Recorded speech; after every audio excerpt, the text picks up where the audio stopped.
I want to talk to you about something that is not going to be news to you. We're living in a huge crisis of focus and attention.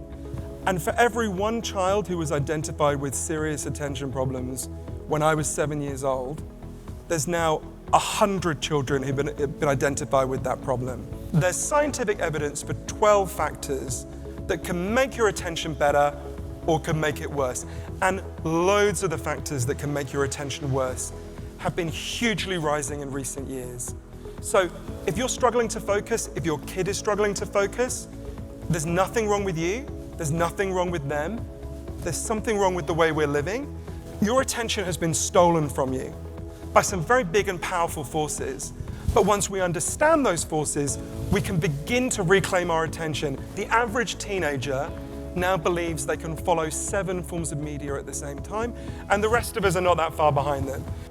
You can't do more than one thing at a time. What you do is you juggle very quickly between tasks. You're like, what did you just ask me? What is this message on WhatsApp? What does it say on the TV there about the cabinet appointments? What is this message on Facebook? Wait, what did you just ask me again? So we're juggling. We're juggling very rapidly between tasks. And it turns out this juggling comes with a really big cost. This crisis is happening largely because of some very big forces. And at some point, we are going to have to take on those forces. If any of you open now TikTok, Facebook, X, Instagram, any of these apps, and you begin to scroll, these companies begin to make money out of you immediately in 2 ways. The first way is really obvious. You see advertising. Okay, we all know how that works. The second way is much more important. Everything you ever do on these apps is scanned and sorted by their artificial intelligence algorithms to figure out who you are and what makes you tick. It is a machine designed to hack and invade your attention. You can try having self-control in this environment, but every time you do, you should know there are 10,000 engineers on the other side of the screen working very hard to undermine your self-control. There's a photograph of my mother when she's 10 years old. She's smoking a cigarette and looking at the camera. Today, if we walked out of here and saw a 10-year-old smoking, we would call the cops, right?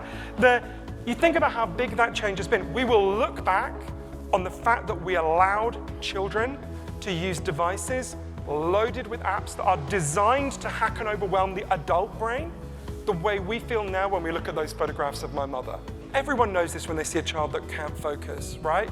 You know, okay, the kid won't die, they'll be okay, but they will never get to be what they could have been if we don't help them restore their attention. We're not like medieval peasants begging King Musk and King Zuckerberg for a few little crumbs of attention from their table.